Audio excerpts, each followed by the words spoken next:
Okay, so this is the video that I've been planning on doing for a little bit, the different cameras that I use to shoot real estate video.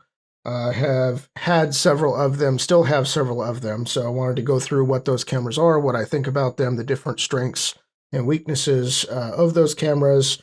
Got my notes here. I was going to set up a whole teleprompter setup, but decided, I'll run it with my notes and I'll ramble on and probably do very little editing on this video, so my apologies in advance. So let me start out by setting up a few ground rules and definitions, okay? And the first is, what is a real estate video? So to me, a real estate video, first and foremost, falls under the umbrella of commercial photography. So this is commercial, it's business to business, and the intent is to sell something. So it's a marketing video. It's very important to always keep that in mind, that it is a marketing video. It is for that real estate agent, who is typically going to be who your client is. Could be a builder. I shoot for them and such too. To show the buyer the property for sale, hopefully to get that buyer interested, come in, make an offer on it. So because of that, there are a few things that we should keep in mind when we're shooting. So for instance, one of the things that I want to keep in mind is this is not an artistic shoot per se. That's not saying that you can't be artistic with it, but this is a sales job. And in order for it to be a sales job, you need the buyer, potential buyer of the home, to understand what it is. And so I see a lot of real estate videos a lot of the time with, whip pans and, transitions and speed ramps and stuff like that. And it's like, look, slow, smooth cinematic movement is what I think is best. Okay, so I'm laying this down as a ground rule because it is important that these cameras be stabilized. You want them to be stabilized. You want the horizon to be level. So the next ground rule is we're discussing complete systems. So we're not just discussing camera bodies, even though that's what the title of the video is going to be and what gets all the traction here on YouTube is people discussing camera bodies, but we're really discussing complete built-out systems. That includes the camera bodies, the lenses, what kind of stabilizers work well with these bodies, the cost of everything, relative cost, one system to another. The types of things that are available are differing, and ease of use. That really speaks to the practicality of the system, not just on site at the property that you're shooting, but also in post. How robust is that codec? Because if you have a camera that shoots 1 million stops of dynamic range, yet it crashes your computer every time you try to import that footage and work with the file, even though you've built yourself a supercomputer, then it's pointless, So the third thing is, this is my experience only. Okay, so I do have experience with this, but you might get some different opinions if you go and ask different people. So these are the cameras and the systems that I personally have experience with, that I have been shooting real estate with. For those of you who don't know who I am, maybe it's your first foray into the channel. My name is Brian Roberts. My company is Loud&Clear Media, and I shoot mostly real estate. I've been doing it about 3 years. I was a real estate agent for about 5 years prior to shooting real estate professionally. That's how I got into it, actually. And I mostly do stills work, and so I do a lot of architectural photography on the still side, but I also do a lot of virtual media. So I do Matterport, I do cinematic video. Video is what we're talking about today. Stay pretty busy with it. I think 2020 I ended up just over 200 homes that I shot. So it's I definitely have experience doing it. And then the fourth ground rule is we're talking about practical use here. Okay, and so real estate video is not a big, huge, let me say this differently. They're cheap. They're cheap because that's what the market pays. Okay, so PFRE, which is the Trade Association of Professional Photography for Real Estate, I think is what the acronym stands for.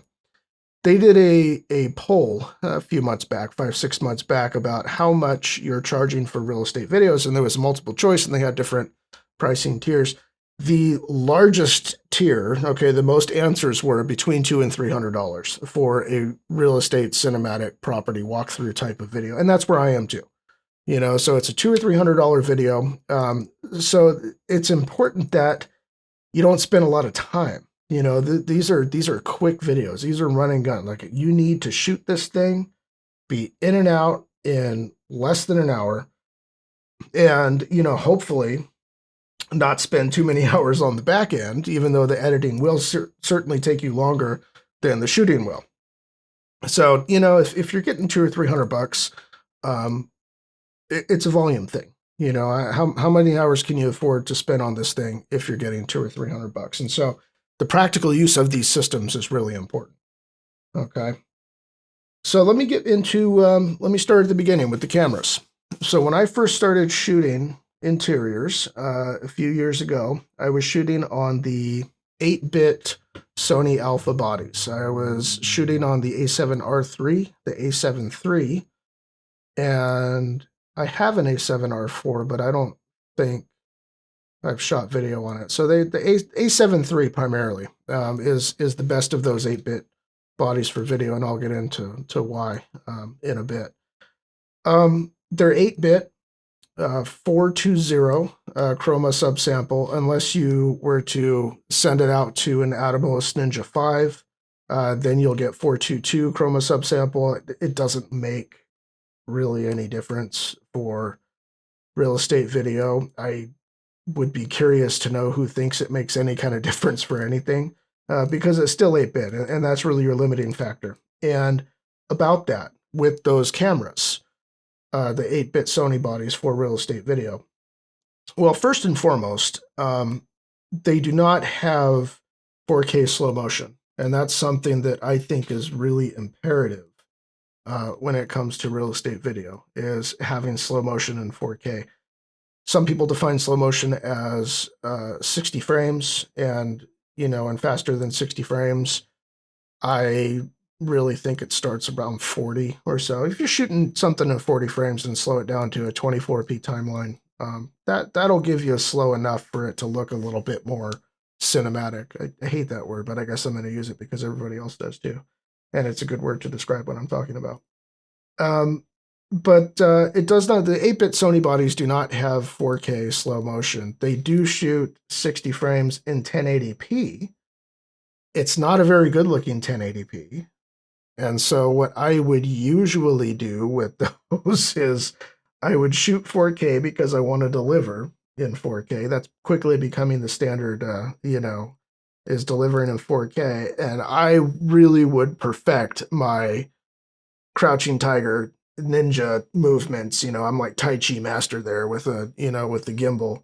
And then there's quite a bit of warp stabilization in post too. You know, there's only so much you can do. And I think I was shooting like 30p and slowing it down to 24, which is what, like 85, 90% or something like that. So they're not really great bodies suited for real estate video.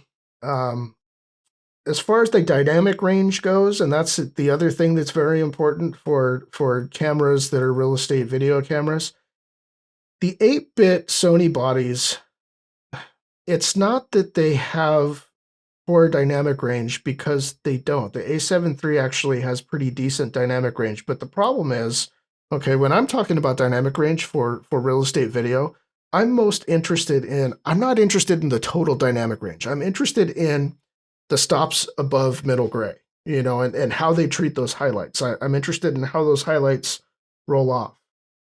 And the 8-bit Sony bodies are not kind to highlights. So the A7 III, which I think is the best of the 8-bit bodies, and you know, so why I think that is, it oversamples a full frame readout into 4K. So it's a 6K readout full frame, and then it oversamples that to do full frame 4K, right? So the A7R III and the A7R4 both have their best quality, their oversampled 4K, as a Super 35 crop, which is great. And those cameras look great as video cameras. They really do. Especially the R4 is a fantastic video camera. But it does not do 4K slow motion. And for interiors, okay, we want a very wide field of view. If you have a Super 35 crop, APS-C crop, whatever it is, you need what, 10 millimeter lens or so. It tends to not make sense. Whereas with the Sony A7 III, I could use an 18 millimeter lens, get much less distortion with that lens, most of them, and have that oversampled 6K down into 4K. That's why I think the A7 III is the best. So on the 8-bit Sony bodies, do not shoot log. And that, I know, goes against all kinds of stuff that you hear out there. But S-Log2, which is the preferred flavor of log on the 8-bit Sony bodies, the A7 III, A7R III, A7R4, does not have, the codec is not robust enough for you to be able to effectively work with it in as high of a dynamic situation as shooting interiors. And so what by that I mean, okay, we've established that the highlights on those cameras are very hard, clippy highlights. And so there's no way of getting them back and making them look good. So you have to protect them when you shoot, okay, which means you're underexposing the image. Everybody knows not to underexpose log, okay? You underexpose log, and when you try to work with the shadows and bring them up, they look like trash, right? I mean, they get muddy and noisy and color noise and, blurry and all kinds of nastiness. It looks like gray mud, basically. So then what you end up doing is running the whole thing through, say, like a neat video or something to try to clean up those shadows. But now your colors are shifting around and it looks mushy, and so you sharpen it again, and it just looks awful. The footage is mangled by the time you have a finished product. That's shooting log on Sony 8-bit bodies for real estate video. Just don't do it. It's not worth it. Not only will the footage not look good in the end, but you're going to spend a lot more time than you should be trying to make it look good. The best profiles, I think, for those 8-bit Sony bodies are the baked-in looks. The Cine 2, the Cine 4.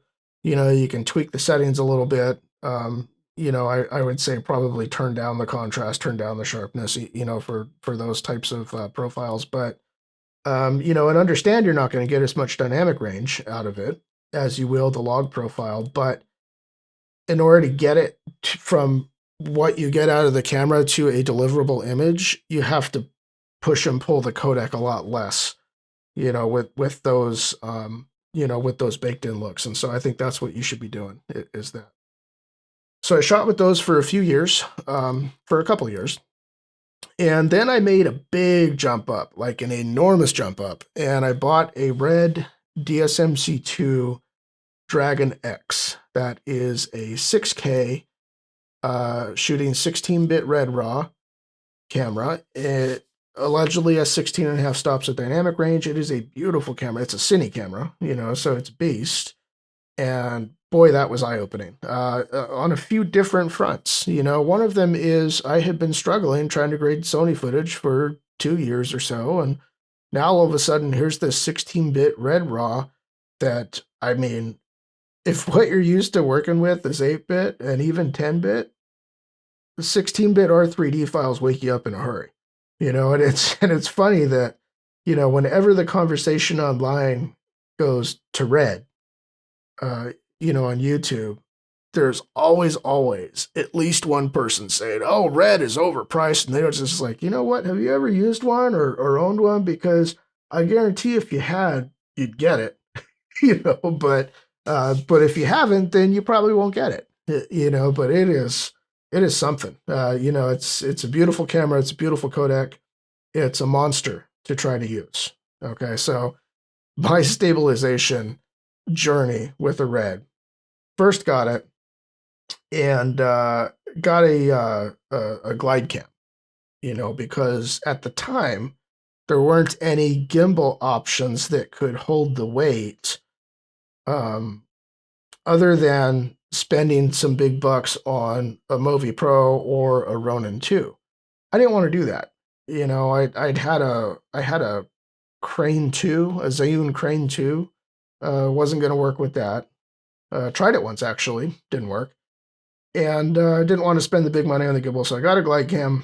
And, you know, it takes practice to run glide cams, but the bigger thing about it is a red is just so heavy that even on a glide cam, unless you have some way to also support the weight, so you have a vest with an arm, you know, it's really not going to work that well. And I think for real estate video where you want to keep your horizons dead level, even the best glide cam operators out there, they're going to get some drift. You know, they're going to get some drift when they're moving and panning and stuff like that. And these are guys who have had a lot of experience, you know, and it does take experience to get better at these tools.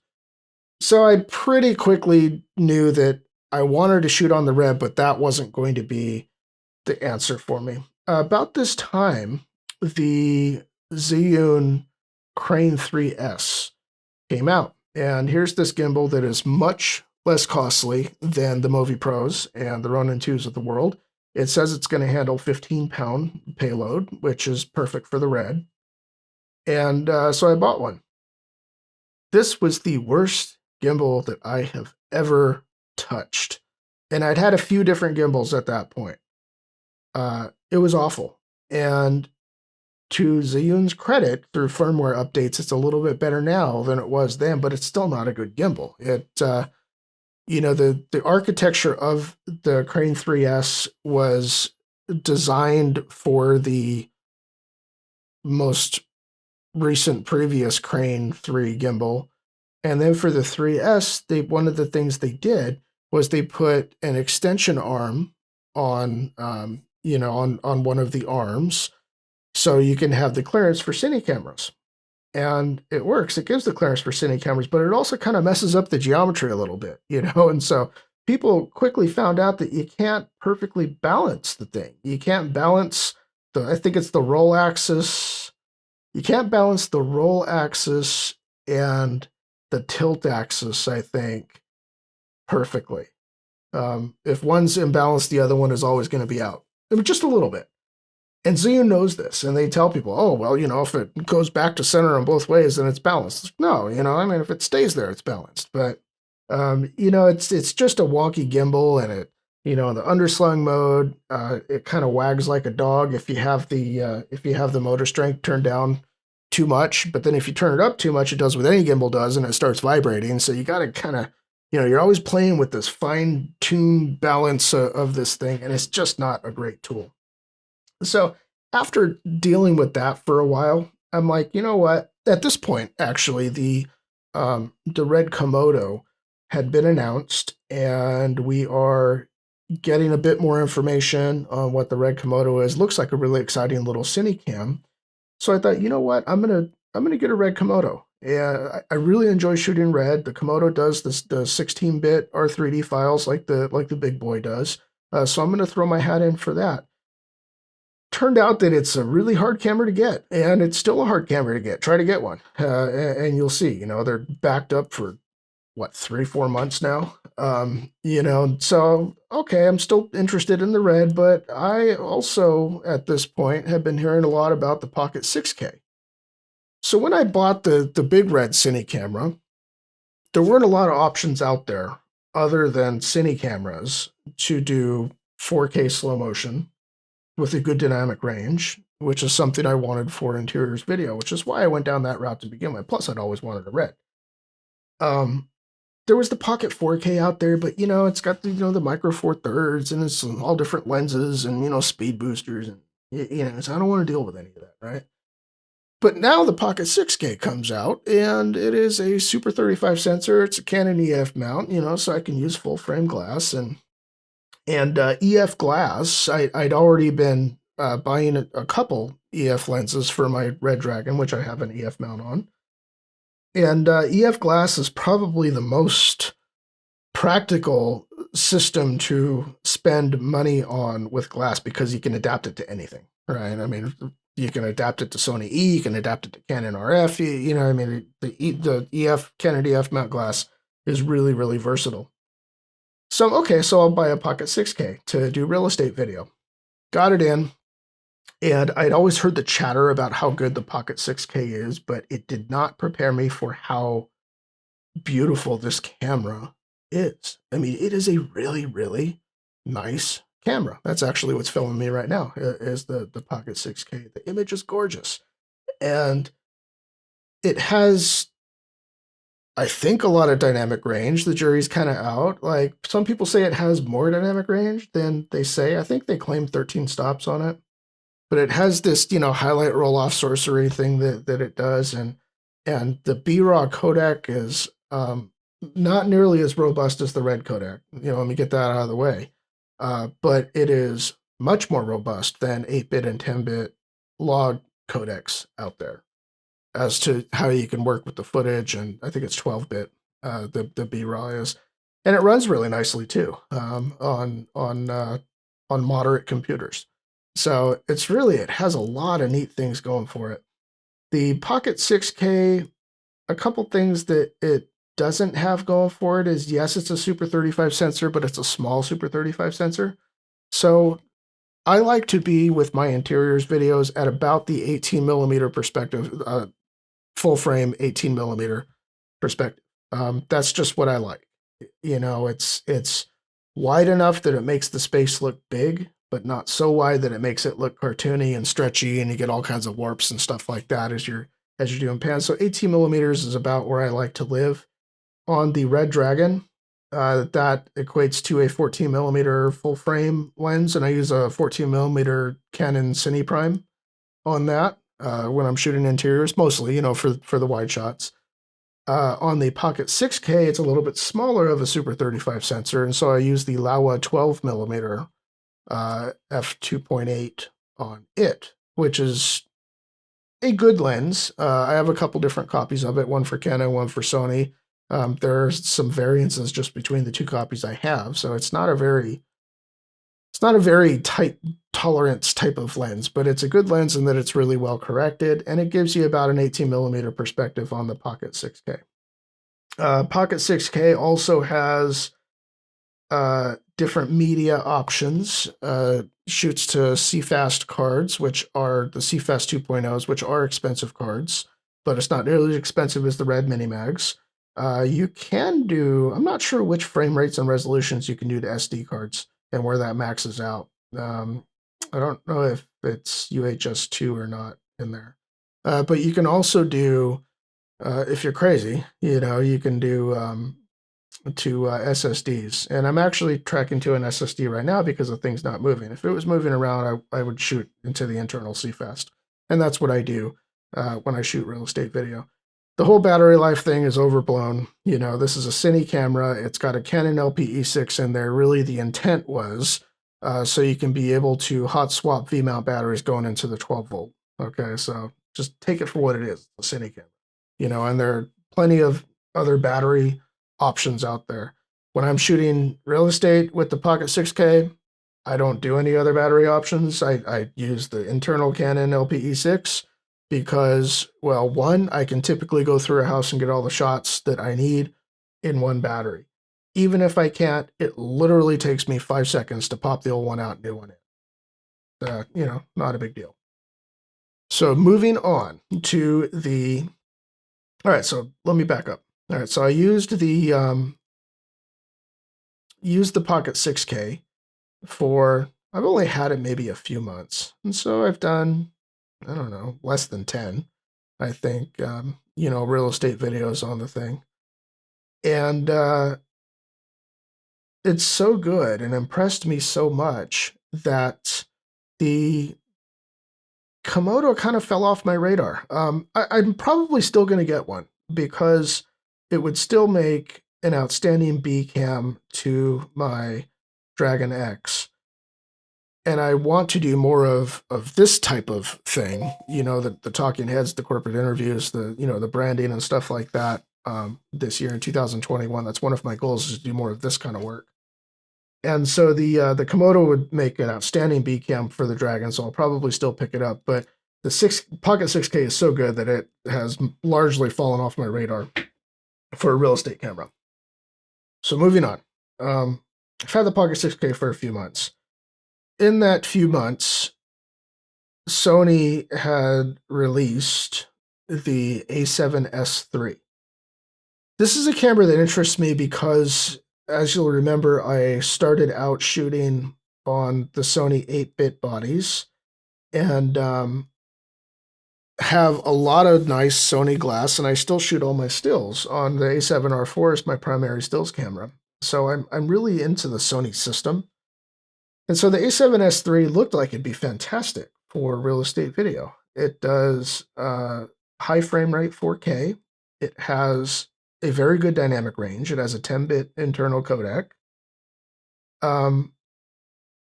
Looks good, you know. So I went and I got one, and so far, and I don't feel super qualified on talking a lot of. I'm looking off camera because that's it right there. I don't find super qualified on talking a lot of bit about it yet, but I'll say this. The best thing for real estate video about the Sony A7S III is the autofocus system. Autofocus is something that I hadn't done a lot of in shooting property video because the cameras that I'd had before that either didn't have autofocus or didn't have reliable autofocus. Well, the A7S III has both those things. It has a reliable autofocus, and not only that, it has a tracking autofocus. So that is really useful in that, and I'm getting better at using it. I've done it maybe 4 or 5 real estate videos with it. And a lot of these, by the way, you can take a look at on my channel. I don't post everything that I do. I mean, I select, oh, that one looked good. I'll post that one up. But you'll find examples of the A7S III, of the Dragon X, of the Blackmagic 6K if you look at my videos. It has more dynamic range than the Pocket 6K. I'm pretty sure of that now. But the 10-bit all-eye internal codec, which is the best codec you can shoot in other than RAW, and we'll get to that with the questions here, does not have nearly the flexibility that the 12-bit B-RAW or the 16-bit Red RAW does. So it is very important that you expose properly for that camera. So how do I expose? Wait, is that one of my questions here? I'm going to get to that when I go to my questions. So I'm really enjoying using the A7S III. I think it does most things really well for real estate video. I think if you are protecting your highlights, shooting S-Log3, you are going to run into noise when you lift those shadows. So you are going to have to denoise with the A7S III. I don't always have to with the Blackmagic camera.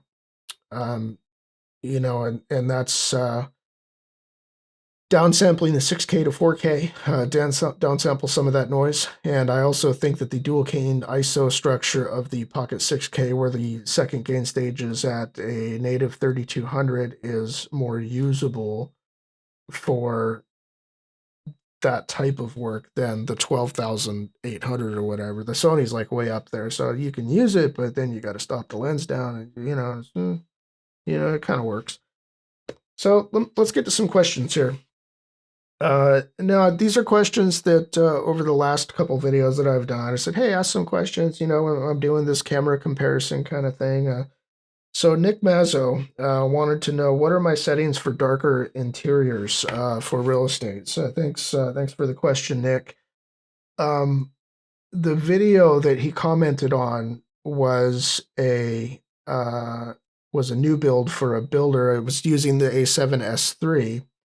And the interior was a bit darker than the previous video that I'd thrown up. So with the A7S III, okay, because you asked about settings. So, the settings are different for every camera. But with the A7S III, the way that I expose it is I don't even look at the histogram, right? The A7S III and S-Log3, it starts clipping at 94 IRE. S-Log3, that's when the point of no return as far as your highlights go. So what I do is I set my Z-Bros to 94 IRE, and I typically will have zebras in my shot, but if I'm shooting an interior that is a darker interior against a brighter window, the fewer zebras, the better on the window. I'm going to adjust my exposure. Typically, so the zebras, if they are there, will start clipping on some of the clouds. So if the clouds are clipping, but the sky, which is going to be blue sky, is not clipping, that's where I like to be. So that squeezes out every bit of dynamic range that you can get out of S-Log3. And like I said, you'll have to lift the shadows in post and maybe do some denoising.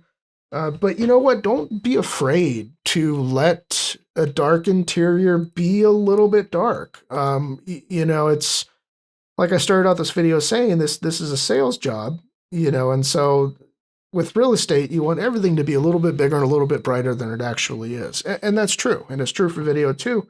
For dark interiors, make it a little bit brighter. But, you know, don't make it like there's a floodlight in the place and, you know, because somebody walks through the door, you're just going to piss them off, man. You know, because it's not really that dark. And your footage isn't going to look as good either because now you're going to have to mangle it trying to get it there. So that's really the only setting that that is pertinent to that. As far as the you know, the cadence of the motion and all that, I do use the A7S III on the Ronin RS2, the newer, you know, mid-level DJI Ronin gimbal out there. I have been using autofocus, but so the autofocus on the A7S III is really good. You do have to tailor the settings a little bit. It can get confused from time to time I found on bars. So like, for instance, not like drinking bars, like, you know, bars. So I had a shot going onto a balcony that has a view beyond this balcony, and it has iron bars that it got confused on. It started hunting a little bit, and then also I had a shot, this was a different house, I think, going to a front door, and the front door had a piece of frosted glass that had some ironwork bars over it, and it got kind of confused on that too. So it mostly is pretty good. The way that I have been using the autofocus system on the A7S III, and it's fantastic, and I can work really quickly like this, is the tracking feature on it, which you literally just have to poke the screen, and whatever you poke, it's going to track. That's how it's set up by default in the AFC wide mode, and then you poke and it tracks. It works awesome for real estate video, because I do a lot of shots where I will reveal the room coming from behind a foreground element, you know, so like a door frame or, you know, or whatever, you know, behind a bush. And what you can do in that case with the tracking autofocus like the A7S III is you can, okay, so if the door frame is here and there's a kitchen island right there that I want to reveal, let's say there's a vase or something on the kitchen island, I will poke on the tracking the vase and then roll my shot. And as I come like this, you can still see the door frame in the foreground going out of the way. My tracking is going to be stuck on that vase. And that is such an easy way to do that. You know, because otherwise, okay, with a camera like the Pocket 6K, you would go typically to where your shot is going to end, focus on the vase, and then go back and then roll your shot, you know. So doing this back and forth versus poke and go, you know, it makes the autofocus system really useful on the A7S III. So those are the set, and I use I'm typically shooting 60 frames in 4K with the 180 degree shutter, you know, which it doesn't really do. So I shoot at like 1/125th, I think it is, shutter speed. And I shoot the 18 millimeter. Where is it? I don't have it in here. Shoot the 18 millimeter Zeiss Batis on the A7S III. So great lens. I'm usually at around f4 or so on it. You know, shooting interiors like that. Usually at the first gain stage too. On so ISO 640 on the A7S III. At about f4 or so. And that gives me the exposure that I need. Okay, so GV real estate. Wants to know the Blackmagic Pocket 6K work with Ronin, or is it too wide? So thanks for the question, GV Real Estate. The Blackmagic Pocket 6K is one of my only complaints about the Pocket 6K is it's shaped like a football, and it's a pain in the ass, to put on a gimbal. But it does work on the Ronin RS2. It works natively on the Ronin RS2. You don't need, weird arms and counterweights and all that kind of stuff to get it. It works on it. My roll axis drifts a little bit, and I don't know if that's because of the shape and the weight. So I find myself when I use that camera needing to. The app makes it really easy to, okay, if your roll axis is drifting, here you can retune your roll axis and it, boop, it'll straighten it back out and away you go. But yeah, it works. And the other thing to mention about that is I really enjoy the Pocket 6K and the Dragon for being 6K. Okay, so for instance, I'll do a little example here. So I'm going to in post digitally zoom in to 200%. Now, this is going to be the approximation of what a 4K image resolution is. Okay, I'm shooting on the Pocket 6K, but I get this much more room to play with this image. And so if your roll axis drifts a little bit and your horizon gets crooked, you can easily fix that in post, crop into what you have to crop into and have more than 4K worth of resolution to deliver that. So that is one of the great things about shooting high resolution is you have that ability to fix stabilization in post. Okay, so and here's what I think some people don't realize too, is the difference between 4K and 6K is enormous. So 6K is about 2.5 times the size of 4K, right? So with 4K, you need about 8.5 million pixels, about 8.5 megapixels to do 4K, which is why like the A7S III is 10, whatever it is, right? Because it only has enough pixels to do 4K. To do 6K, you need, I think it's like 21.5. So it's about 2.5 times the size 6K is of 4K. So to put that in perspective, when I am fixing perspective and I'm fixing the rolls and I'm doing stabilization and things like that, I might have to punch into about 105, 110% at the big end. There's still a ton of resolution to work with, and you can downscale noise. One of the great things about shooting high resolution like 6K is that. But yes, the GV Real Estate, the Ronin does work on, the 6K does work on the Ronin RS2. I have a Ronin S also.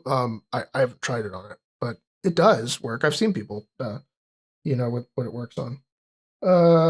Jim. Okay, so Jim corrected me on one of my previous videos when I said that the A7S III did 10-bit 422 internal that's non-RAW. He says, well, it does do RAW. You send it out to to a Ninja 5 and you get 12-bit ProRes RAW. I always forget that the thing does do RAW. It's because ProRes RAW it doesn't do anything. So I edit on Premiere Pro, and I don't think you can adjust any values in ProRes RAW and Premiere Pro. I mean, in its defense, it is a 12-bit RAW, and so you can define, the color space and the gamma, and and you can work with it as if it's like a red footage or something like that. But it's just, shoot 10-bit internal on it. If Premiere and all the other NLEs, start to make it so ProRes RAW actually has some control, so I can control the ISO values and the white balance and this and that. And I know one of them does, like Final Cut, I think, because it's Apple's thing. Does. Joshua McRain. Mixed lighting shooting. This is a good question. This is actually, I think, the best question, Joshua, that I've had. So, his question really was, he said, when I look at your videos, the temperature of the lighting looks so even, whereas my videos, I'm always fighting with the yellow inside and the blue outside kind of thing. And yeah, that's something I struggled with for a while too.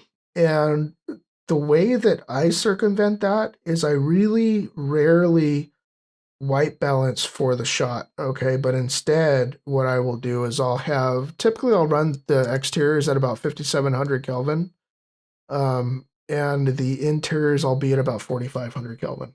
And I will just keep that same white balance for the whole interior. And why that is beneficial is because the interior doesn't get too orange and the window light doesn't get too blue.